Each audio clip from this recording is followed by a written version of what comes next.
What's up, Authentic fam? It's your boy Allende, back with another special request video.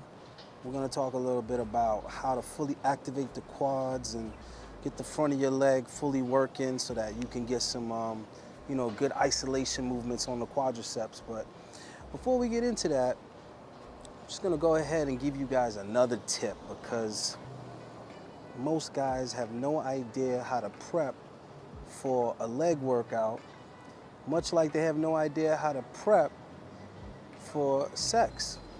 You guys have no idea how similar the thought process should be. So, the same way that you should be having a good amount of foreplay before you even get into it with a female is the same way that you should have a good amount of foreplay with your legs before you get into a leg day. Very, very similar, guys. So let's see what happens. You're not properly warmed up, you might could hurt something. If you're not properly stretched, you might could pull something. If the muscles aren't primed and pre-exhausted, you're probably not gonna get to your PRs safely or even push it past that limit. Again, you'll be surprised how much improvements you can get in your legs by simply taking the time to prepare for the leg workout. Sex is actually very similar in that aspect. The woman will be a hell of a lot more comfortable, a lot more open, a lot more aroused, and therefore enjoy it a lot more if you put the time, the effort, the thought, and the consideration into being as prepared as possible. Now, I will give a few examples. I'm not going to get too much into it because we are kind of trying to reserve vital information for the Patreon and for private consults and people who are definitely stepping up and appreciating and valuing the information as it's very useful and transformative in their lives. But most of you guys were just simply taught to, like, I don't know, have a condom in your wallet or some shit like that. Bro, that's not preparation. That's just simply protection. That's just being, having protection. That's all that is. But even if you were going that route, you know what I'm saying? Do you have condoms? Also, Plan B. I'm just saying, it sounds funny, but a lot of the real players I know nowadays, they be having Plan B in the draw. I think it's hilarious, but it's definitely I think wise. Have a Plan B just in case because. I don't know, I guess condoms can break sometimes or whatever, or some of you guys aren't using them because you have, well, either because you're irresponsible as hell or because you have a certain rapport with the female, which is cool. I fully agree and support that. You know what I'm saying? I believe in having relationships with females that you can trust them, you know that they're clean and you can operate that way. But in which case, yes, you should probably have some Plan B on hand just in case. But anyway, do you have scented candles? Are you setting the aroma? Are you preparing the aroma of the room, right? Candles are a great way to control and mediate the lighting, which definitely sets the mood and the ambiance. Ambiance is very important. So all of these things are important to women. Do you guys have, that special lavender bubble bath, that mature, grown and sexy bubble bath? You'll be surprised, bro, if a chick comes over, you guys went to the gym or something like that, or she's coming from work, she's gonna want to freshen up. Here's another little bit of information, right, that a lot of guys don't even think about. How comfortable a woman is with having sex with a guy a lot of times is more about herself than it is the guy. A lot of you guys don't realize that. You're thinking it's like all about how she feels about the guy. Yeah, that's obviously a major part of it, but a lot of it is how she feels about herself. She can really, really like the guy and be attracted to the guy, interested in the guy, and because she doesn't feel comfortable with herself at that moment, it won't even happen. Now, that's a perfect example of it not being the guy. The guy was a turn on, 100% turn on, but maybe she didn't get to shower, or maybe she didn't get a chance to shave down there. You know what I mean? There's a lot of other things. She could be gassy and not want to fart during sex. You probably think it's funny, but these are the type of things that women, think about. And when they're just getting to know a guy, they're not going to necessarily be comfortable. A girl might have to take a shit. You might be with a chick and she has to take a shit and you're trying to get her back to the house and she's like, oh, some other time I really need to go home. And you're thinking, damn, everything was right, the mood was right. I thought I was in there, but she didn't want to come over. Bro, she simply could have not want to come over because she really had to take a poop. And she was like, if I go over to his place, I'm gonna be there for 2-3 hours. I need to take a poop. I'm just saying, guys, things like this happen, right? So, do you have the right baby wipes, unscented, so that there's not, any harsh chemicals or whatever? If you're taking a chick to a hotel, did you stop and prep the room before you brought her in there, or did you just like check in with her and you go into the room together at the same time? Now, I get it. Majority of the time, that's how it might go down. But if you're like from out of town or something like that, and you have some type of heads up, and you go get the room ahead of time, you should have already went and got the right soaps so that you don't have to rely on that shitty hotel soap that they might have, or maybe they have good soap, but you don't know that. So you're prepared. You get what I'm trying to say? There's a whole bunch of other little incidental type shit that you should be already accustomed to having ahead of time. And of course that comes with experience. So not having it one time is fine. Not having it the next time is just stupid. It's stupid and lazy. So anyhow, put more thought, okay, into preparing for these things. Even if it's not 100% guarantee that a woman is supposed to sleep with you or she's gonna sleep with you afterwards, you need to already be prepared for all of that. You know what they say, plan for the best, prepare for the worst, right? So you should already have everything, put together ahead of time in case she is down to pop off. Do you have the massage oils?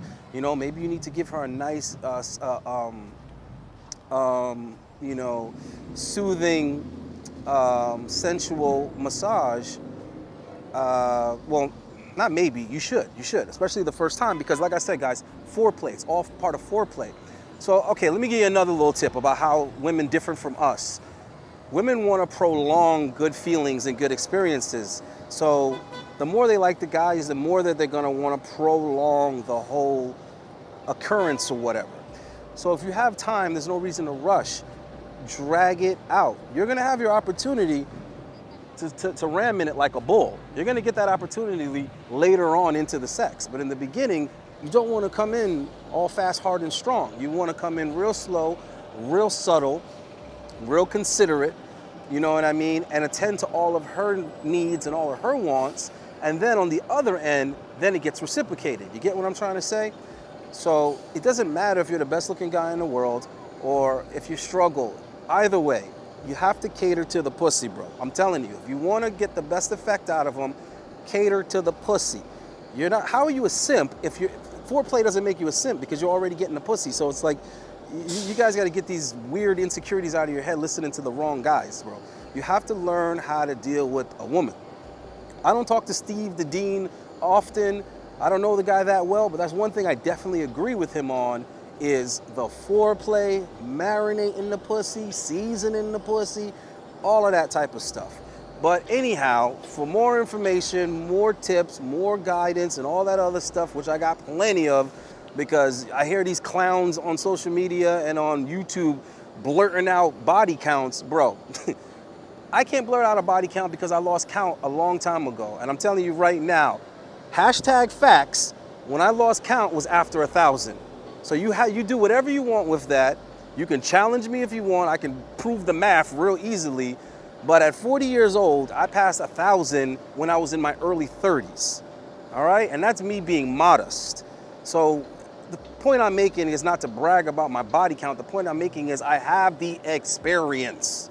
Okay? This isn't about getting girls or whatever. This is about learning how to be masterful with it, be seductive with it, be romantic with it, and stand up in the pussy like a champion, beat it up like Rocky. It's about having all of those combined and giving her the best sexual experience that you can muster up with whatever amount of inches you have in height and whatever amount of inches you have in dick. I'm trying to get you the best results out of what you are working with, God-given.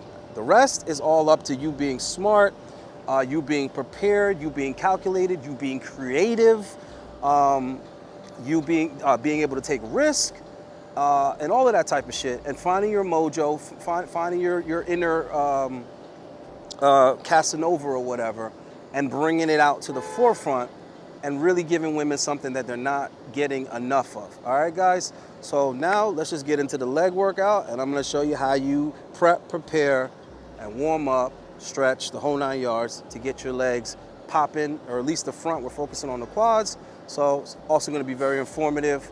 Other than that, as usual, get in the fucking email, book something, let's make it work for you. Peace.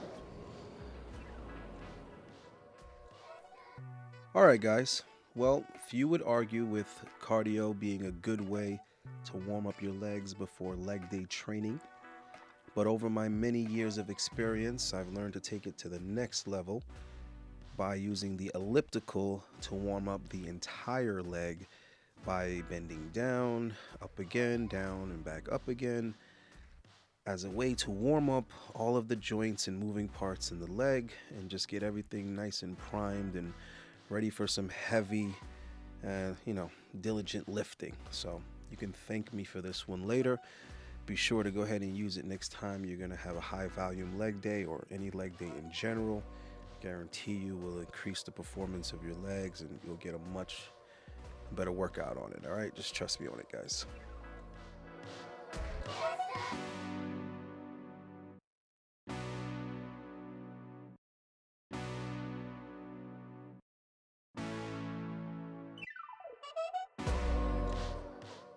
All right, tip number 2.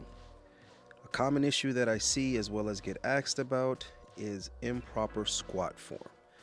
Much like so many other issues we got going on out here, majority of people do not know what the hell they're doing when it comes to squats. I see people squatting all the time. 80% of them are squatting incorrectly. The form is terrible. Several things will be wrong with it, and they've been doing it that way for years. So the only thing worse than having a bad squat form is having a bad squat form for a long period of time, because it becomes habit. So what I'm showing you guys here is the wall squat. This is another one where you're going to thank me for it later, because I'm sure you never heard it anywhere else, and is probably hands down the best movement exercise to practice proper squat form. Now pay attention to what I'm doing. I got my nose, chin, and toes 2 inches from the wall, my hands in between my legs, going down, touching the ground, coming back up. This is not something that's gonna, happen fast. You're not gonna fix this problem quickly. It's gonna take weeks, if not months. But do not, I repeat, do not squat until you create proper squat form. The wall squat will sort that out for you. It's not going to be easy, like I said. Don't give up. Don't neglect it. Do the fucking wall squats. People don't like doing them, and it looks easy. I made it look easy. It's not easy. So what happens is people go to do the wall squat, and they realize how hard it is, and then they just don't do it at all.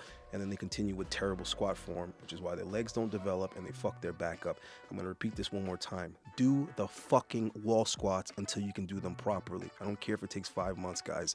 Do what needs to be done. Squats need to be done properly, period.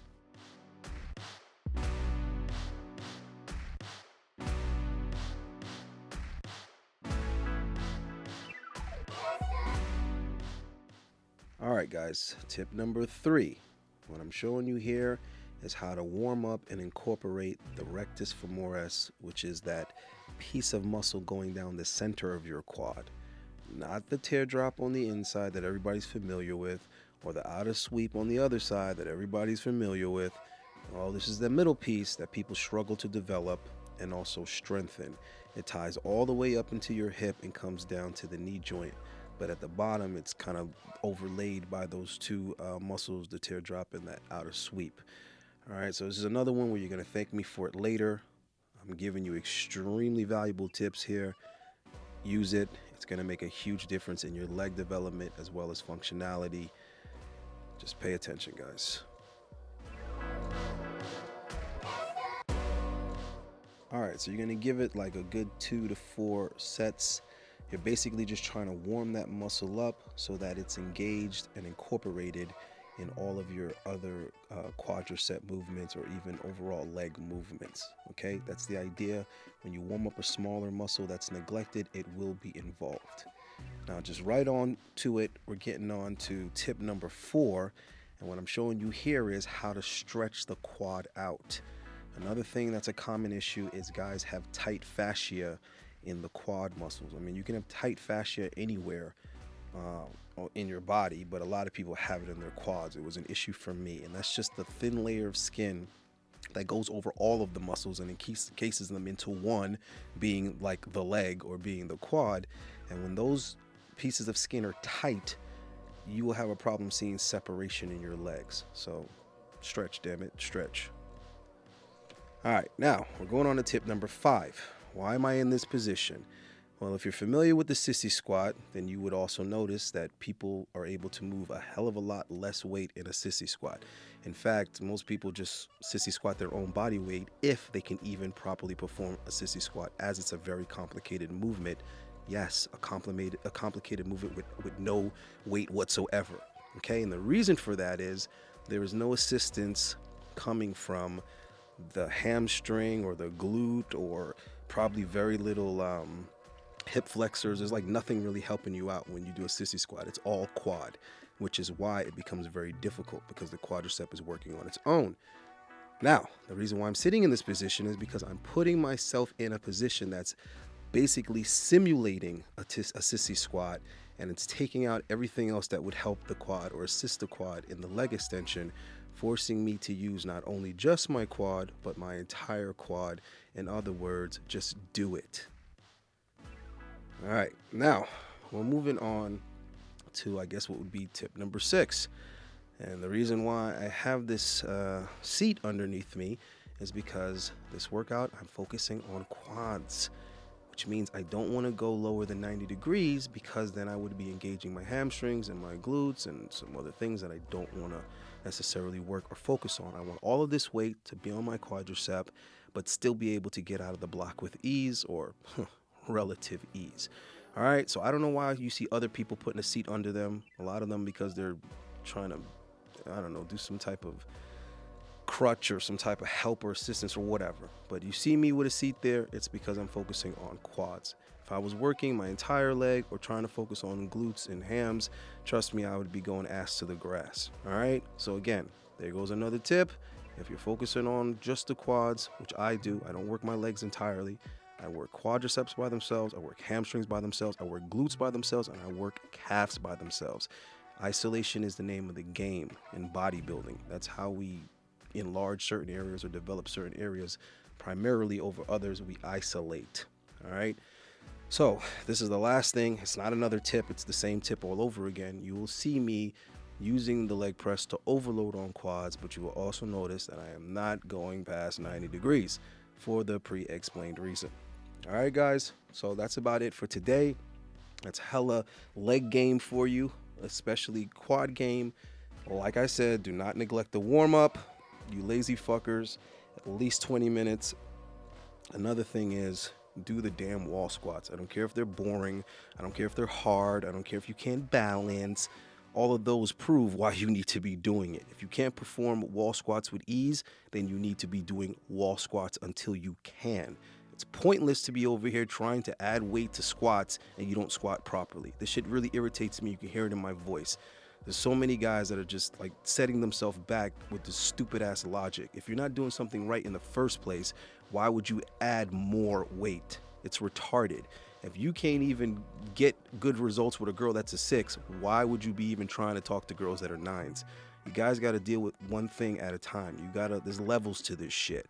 All right, so I don't care about your ego and you don't want to be in the gym squatting your own body weight, looking weak or whatever. Yeah, well, you also don't want to look stupid improperly squatting, and there's girls over there looking at you like, okay, this guy doesn't even know how to squat.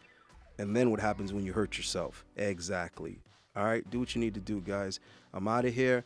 The 100-day challenge is going in right now. Get in the email, figure out what it is that you want to do, let me know, and we'll help you. We're out of here. Peace.